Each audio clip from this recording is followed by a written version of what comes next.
If you're falling asleep, your legs are hurting, waiting for the lecture to end, you're not going to be in bliss hearing Krishna Katha. In fact, you're going to probably suffer hearing Krishna Katha. You're getting purified, but you're suffering through the purification. But when you're eager, then the higher taste comes. And that eagerness comes when there is a serious sense of urgency. I need to surrender now. I've heard the philosophy. How many times I've heard this philosophy? Surrender to Krishna. Chant with attention. Become humble. You're not this body. Have you heard that? And when we're told it, when you hear it again in class today, you're laughing. Yes, I've heard it so many times. Nothing new. Tell me something new. Give me some nectar. But when you're in a state of urgency, when there is serious danger, like a guillotine about to come down and sever your head, then you really have to surrender. Everything that we've been taking, everything that we've known, that we've taken lightly for so many years, it's an absolute necessity that wholeheartedly I surrender. I surrender to the holy name. I surrender to the Vaishnavas. I surrender to the deity. I'm not praying anymore as a formality. I'm praying from the core of my heart. And all the nonsense things that we're still attached to, that we know we have to give up, and we're resolved to give up. But not now, because I just like them too much. I know before I die I have to give these things up. But maybe next year. But the problem is then next year comes, and we're even more attached to these things. Next year. Next year. Soon 10 years pass, 20 years pass, and we're still holding on to it, thinking, next year. Well, when you're giving a death notice, or where your whole life is shaking due to a violent earthquake of circumstances around you, you realize, forget this next year.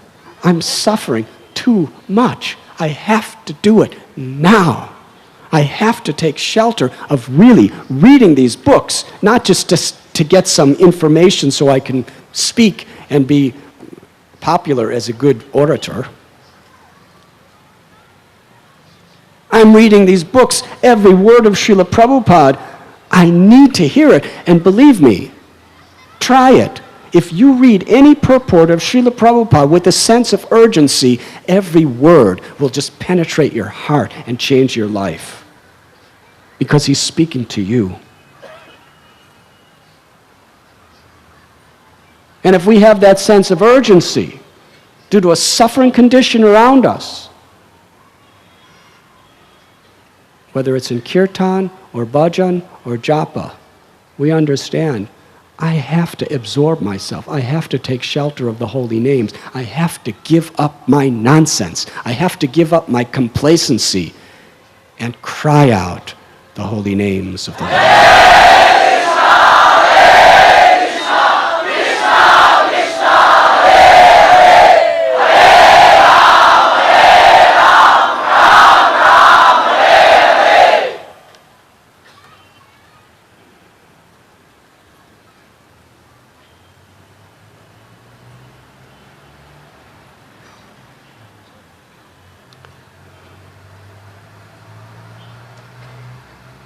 Bhishma continues.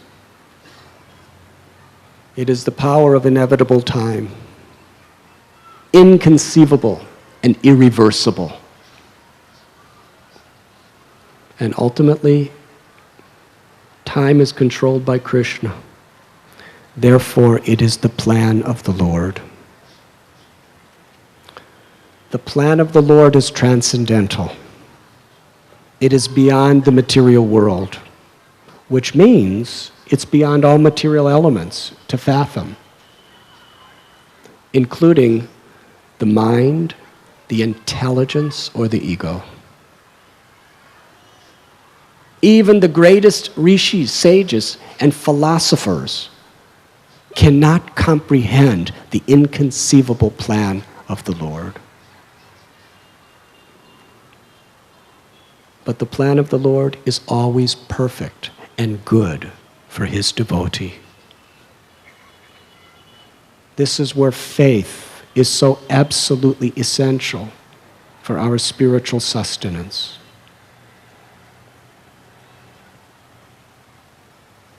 Faith goes beyond the intellect. It goes beyond logical reason. Because the intellect and the logical reason cannot go beyond material consciousness. Krishna is transcendental. Piercing through all the limitations of material inebrities. The only way we could do that is through the access of faith. Krishna has spoken His love for His devotee. I may not understand it. I cannot understand it, but I know it's true. Krishna says it. The acharyas say it. The scriptures say it. And I feel it in my heart, gradually, more and more.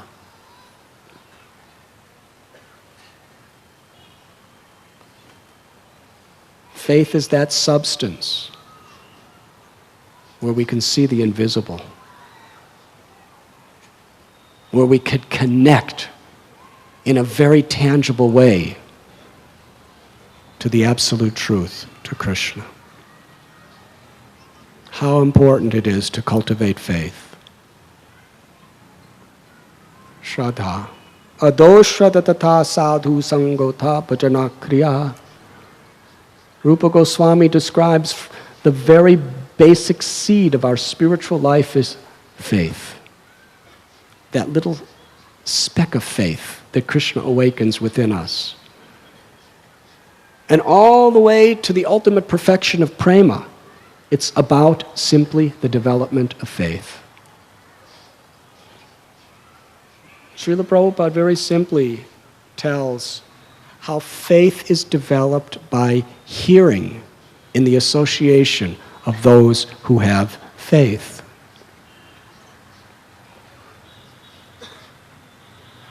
Srila Prabhupada warned us not to be reading too many books just out of curiosity. Because if you hear so many different things from so many different people, your faith becomes very confused. It's not helpful. Yasya devi para bhaktir. One who has implicit faith in Guru and Krishna, all the revelations of the scriptures are awakened within our heart. Faith is so important. We accept what is favorable for devotional service and reject what is unfavorable for devotional service. And a major part of that is to accept the association that increases and nourishes my faith and avoiding the association that plunders our faith.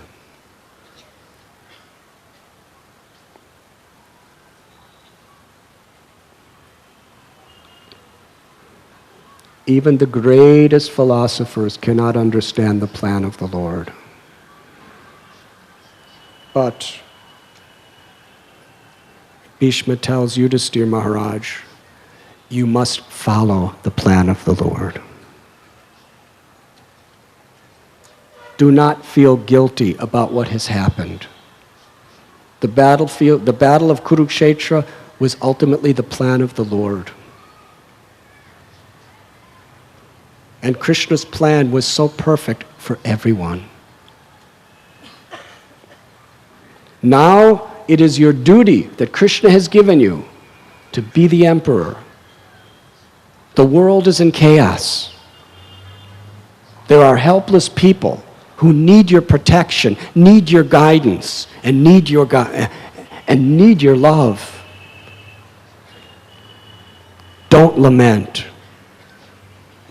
It's disturbing your devotional service. Perform your duty as the king.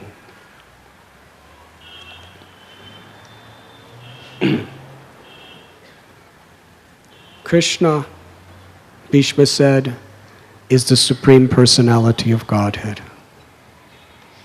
He's the absolute truth, the cause of all causes, the source of everything that exists, the father of all living beings. Even Lord Shiva, Lord Brahma, Narada, they all worship the Lord, but none of them can understand him in full. And Krishna,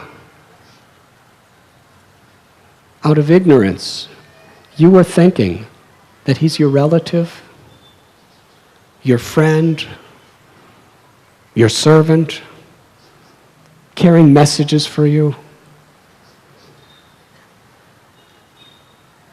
But realize that he's the ultimate goal of every life and the super soul in every heart. Being present in every living being's heart, Krishna is equal to everyone. He's impartial to anyone. And yet, Krishna has so graciously come before me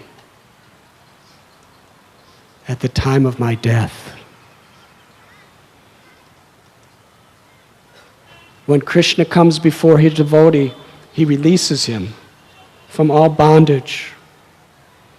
And here is Krishna standing before me, so undeserving as I am, with his beautiful lotus-like face, his eyes which are reddish, like the rising sun.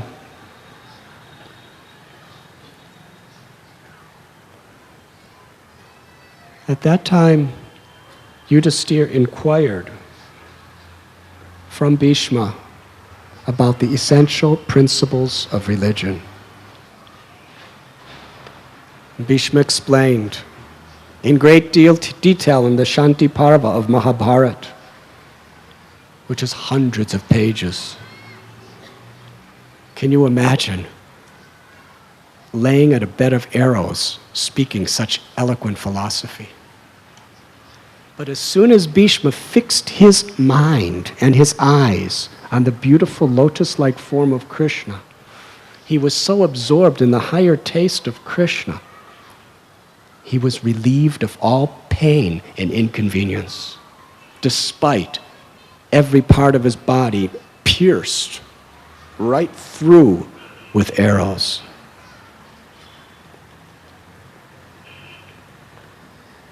He spoke on the varnashram system and the duties of each particular person in human society according to their occupational and spiritual status. He spoke about the principles of morality, the principles of religion, how to overcome anger, how to be honest even in provoking situations, how to be loyal and faithful to our guru, to our teachers, to our seniors. He spoke all the codes of morality, ethics, by which a man or woman in any situation will live with the highest integrity. He spoke about chastity in great detail, about self-control. And he spoke about the duties of a king and how Yudhisthira in particular can keep his enemies subjugated and all of his subjects completely satisfied, both emotionally, materially, and spiritually.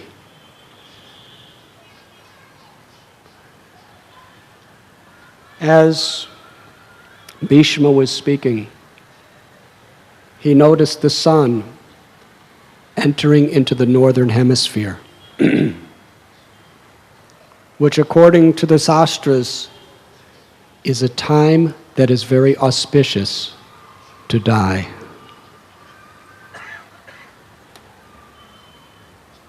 Yudhisthira gazed at the beautiful form of Lord Krishna,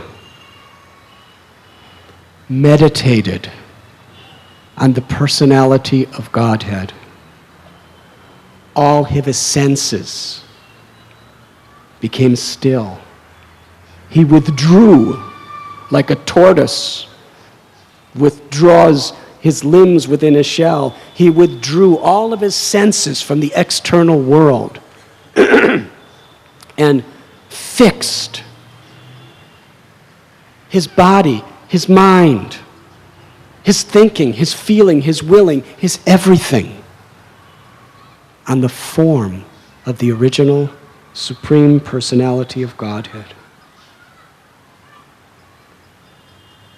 There was nothing else that existed in the entire creation except Krishna for Bhishma at that time.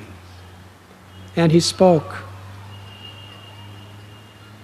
Now let me invest my thinking, feeling, and willing, which were so long engaged in different subjects and occupational duties, in the all-powerful Lord Sri Krishna. He is always self-satisfied, but sometimes, being the leader of the devotees, he enjoys transcendental pleasure by descending in the material world, although for him, only the material world is created. He remembered and offered his prayers to Krishna, who is the intimate friend of Arjuna, who in obedience to Arjuna's order drove the chariot between the two armies. And then Bhishma, he showed the world the perfection of yoga.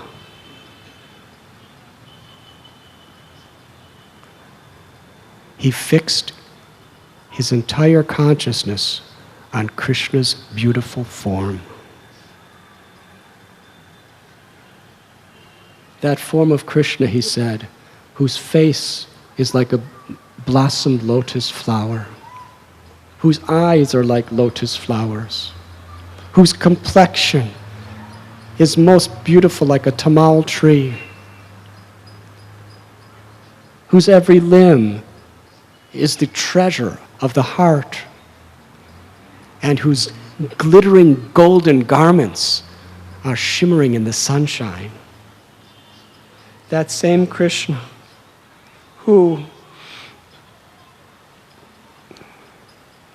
on the battlefield of Kurukshetra, I witnessed with flowing hair that was covered by the dust raised by the hooves of the galloping horses, and whose sweat, like beautiful beads, was covering his face. That same Krishna I am meditating on at this moment, whose body was decorated with the wounds inflicted by my own arrows.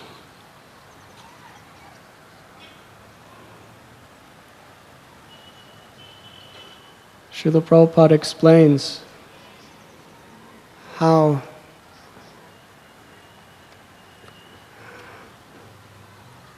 Bhishma, as a warrior, is meditating on Krishna according to his particular relationship with him.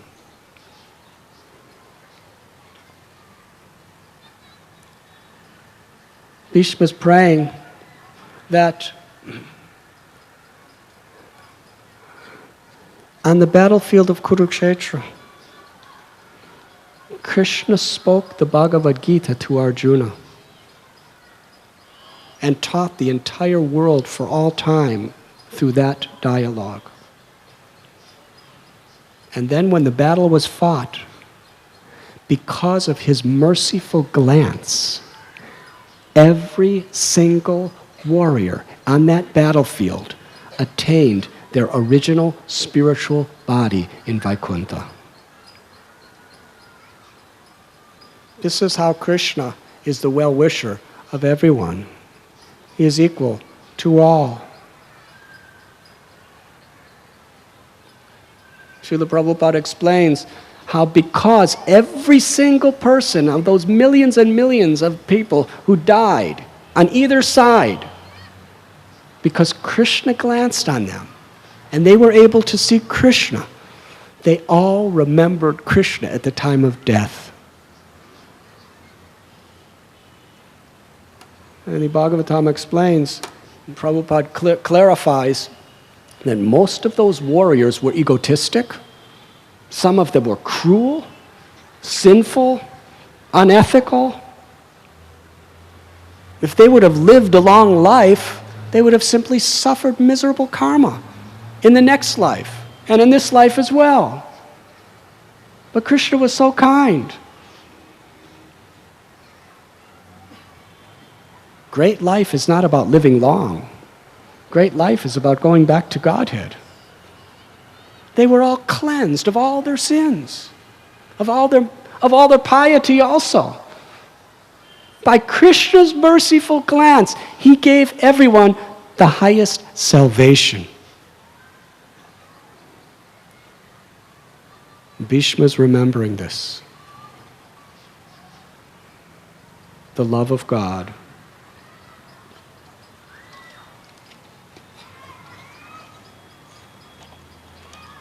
And then Bhishma meditated upon Krishna,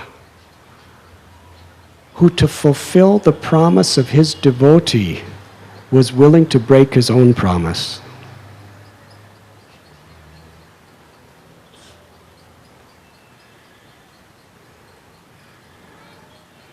During the battle,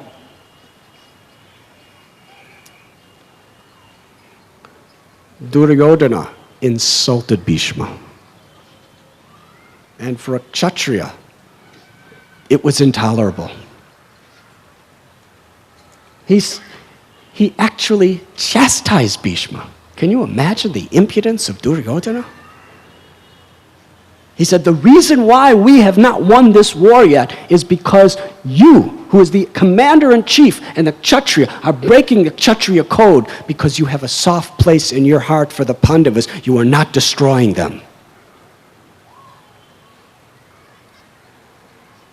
Bhishma said, all right, if you're going to say that, I have 5 arrows reserved to kill the 5 Pandavas tomorrow. Duryodhana said, let me keep those arrows safely until tomorrow. So Duryodhana took those 5 arrows. Krishna knows everything. Nobody else knew. No third person knew. It was Bhishma and Duryodhana. But there's the witness within everyone's heart. And we should be very careful what we say, what we promise, what we do. Even if there's a confidential top secret between 2 people, you should know somebody else knows.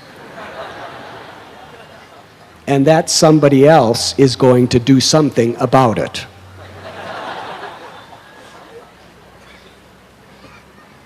Whatever you need is what's going to happen.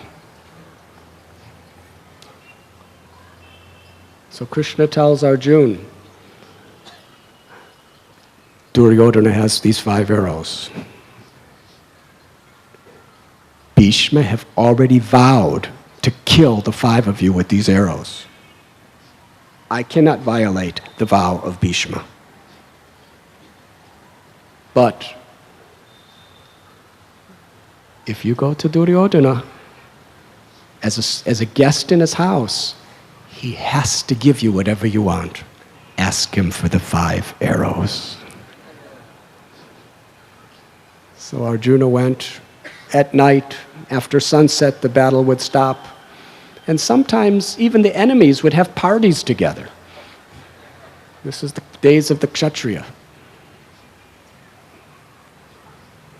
And Arjuna came to Duryodhana's residence. Duryodhana said, "Oh, you are my guest. It is my duty to serve you. What can I give you?" Arjuna said, "Give me those 5 arrows." As a Kshatriya, Duryodhana already promised he had to give them to him. When Bhishma found out about that, he was ecstatically angry.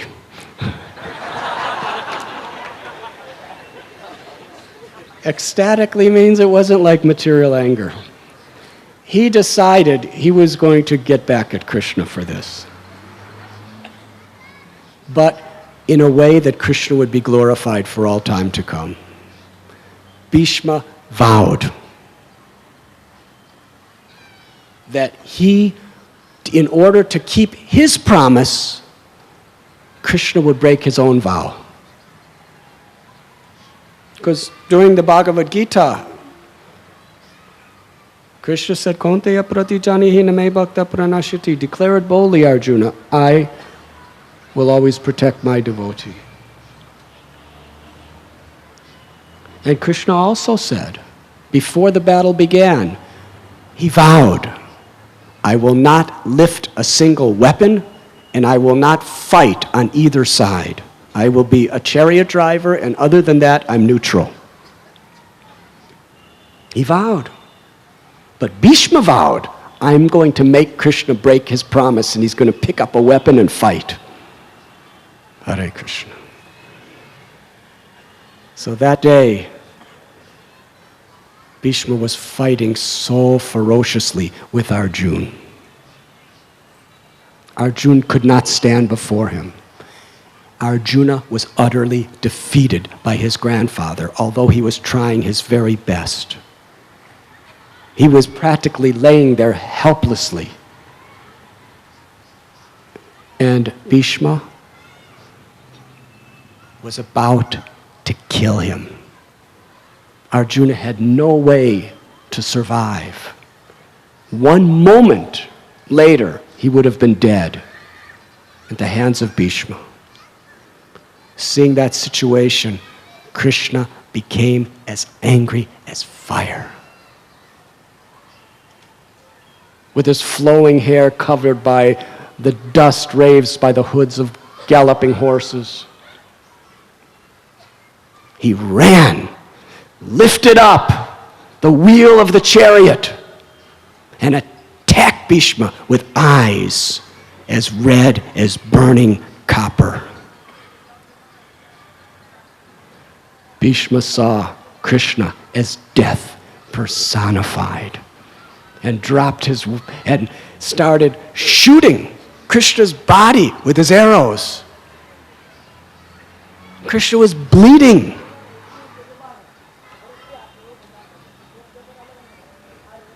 Now one may ask, for Krishna, there's no difference between his body and his soul. How is it that he was bleeding? How is it that there was wounds and he was being pierced by the arrows of Bhishma? Srila Prabhupada explains in this regard that Bhishma was a devotee who had pure love for Krishna. He was shooting these arrows as an offering of love. And Krishna, he was feeling them as offerings of love. Just like when you bathe Krishna with abhishek, if you do it with love, it feels very nice to Krishna. Now, how many of you have seen abhishekam ceremonies? How many of you would like thick honey poured over your head and all over your body in public? How many of you would like to be bathed in ghee? And usually by the time they pour it over Krishna, it's not warm, it's kind of thick and golden, and it's just like pouring all over. And all kinds of milk and yogurt and fruit juices. Would that be pleasurable to you? Then why do we do it for Krishna? Because when it's offered with love and devotion, it feels so wonderful to Krishna. Srila Prabhupada explains the arrows of Bhishma piercing Krishna's body felt like another devotee would shower flowers on Krishna. Why? Because Krishna his body is spiritual. Ishvara Parama Krishna Satchit Ananda Vigraha Anadiradir Govinda Sarva Karana Karanam. His body is eternal, full of knowledge and bliss. Krishna speaks in Bhagavad Gita that the soul is transcendental to material energy. The soul cannot be cut into pieces by any weapon.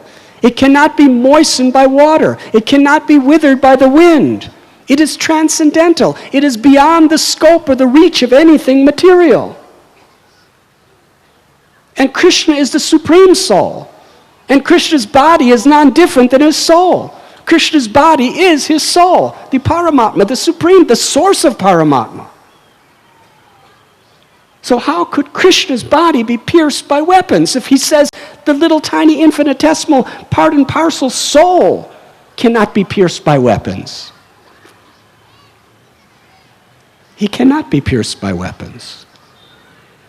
But in the exchanges of love, Krishna was accepting Bhishma's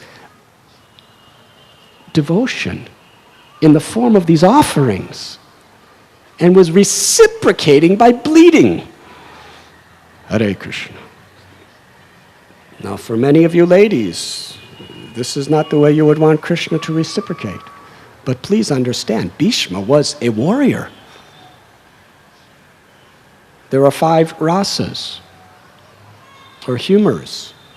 Shantaras, Dasyaras, Sakyaras, Vatsalyaras, and Madhuryaras.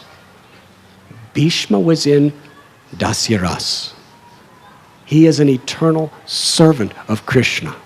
But his particular mood of service was chivalrous.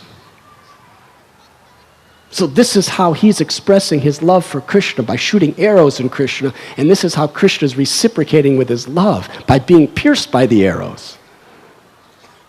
And Bhishma is looking at this unbelievable form as Krishna's running at him with red hot eyes and a chariot wheel to kill Bhishma. This was the ultimate perfection of Bhishma's life. This was the form of God that Bhishma wanted to meditate upon at the time of death. Krishna coming at him to kill him with a chariot wheel, with his body pierced by his own arrows. Why? Because he saw it as Krishna's unlimited mercy upon him. Bhishma surrendered wholeheartedly right on the battlefield before Krishna. And the sun set just then.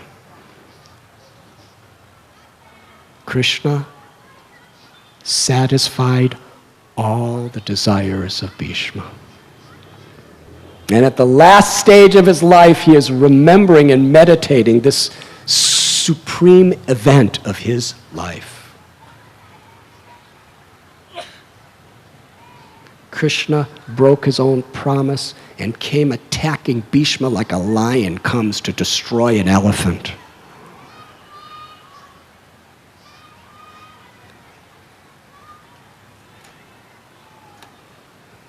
Bhishma prayed, at the moment of death, let me meditate on my ultimate attraction, Krishna, who's standing on Arjuna's chariot with a whip for whipping horses in his right hand and the rope to control the horses in his left hand. Let this be the ultimate attraction of my life. Let my mind be fixed on Krishna, who through his smiles and his loving gestures attracted the hearts of the Gopis of Braj Bhumi. Those gopis who so intensely focused their entire hearts on Krishna in separation when he left them in the Rasa Leela. Herein, Bhishma on his deathbed, he understands his position as a servant, meditating on Krishna as Parthasarathi. But he's exalting the highest, purest of all devotees, the gopis of Vrindavan. In this regard, we should understand that the position of the gopis is so far beyond any material conceptions. It's the purest love. Srila Prabhupada explains how unfortunate it is for anyone to take the love of the gopis cheaply. To think that we could pretend we have the love of the gopis. The conjugal love of the spiritual world can only actually be approached, Prabhupada says, when we don't have a trace of sex desire in our own hearts. And we should be honest about this. The great acharyas teach us the love of the gopis is our ultimate object of worship. We look up to it in the spiritual world and with folded hands reverentially hold that love on the top of our heads, praying to someday be qualified to approach it. Not just in our state, we just playfully think that we're like gopis and talk whimsically about the love of the gopis and about the intimate affairs of Krishna and the gopis. This is the most esteemed subject matter that Bhismadev himself is exalting, worshiping, and glorifying as being the ultimate highest.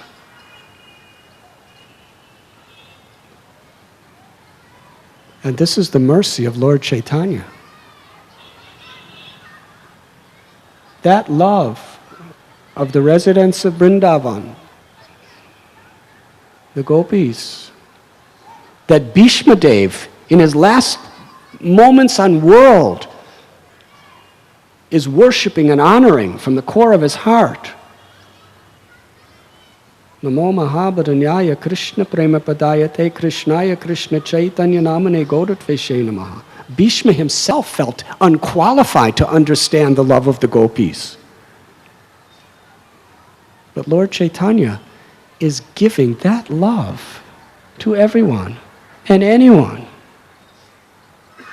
No other incarnation has ever been so generous, so magnificent. How? Not through some cheap imitation, but by being the servant of the servant of the servant and following in the footsteps of the 6 Goswamis. Following in the footsteps of the 6 Goswami means understanding the qualities of their life, their humility, their self-control, their absolute obedience to their gurus, their absolute dedication to the mission, their complete detachment from any sense gratification, their utter simplicity. This is the life of the Goswamis. If we follow in their footsteps and understand their literatures under the guidance of the spiritual master who knows how to present it according to time, place, and circumstance, then by Lord Chaitanya's mercy, we will achieve Vrindavan Dham as a servant of the servant of the servant of the gopis by simply chanting the holy names.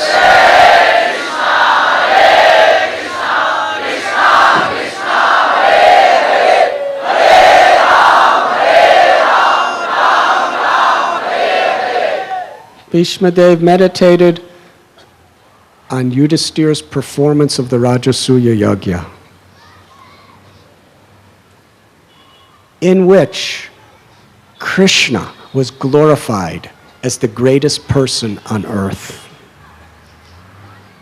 Rajasuya Yajna is the most difficult of all sacrifices.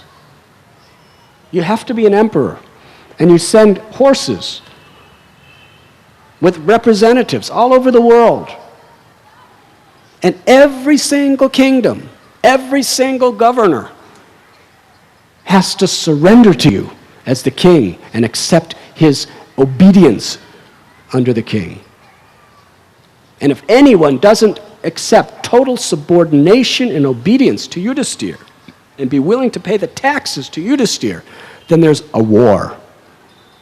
You have to conquer all opposition. You have to conquer all, even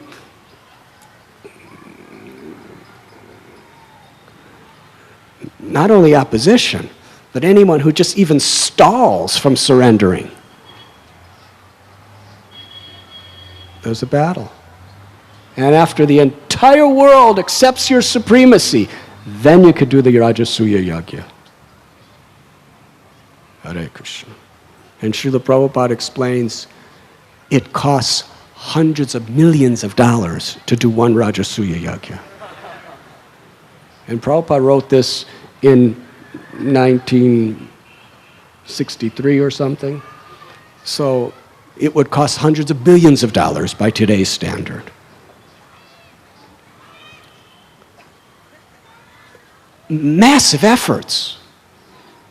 But Yudhisthira Maharaj only performed this Rajasuya Yajna for one purpose.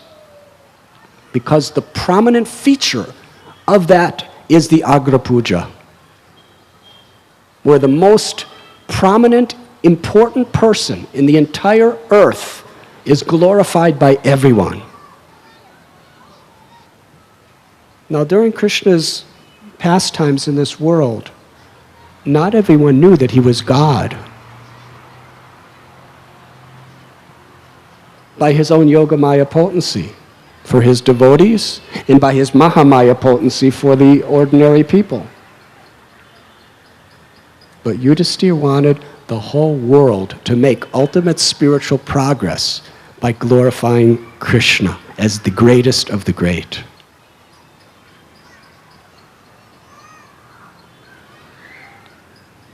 Bhishmadev was remembering this sweet relationship between the Gopis and Krishna, and then Yudhisthira Maharaj and Krishna. And then Bhishma concluded that Krishna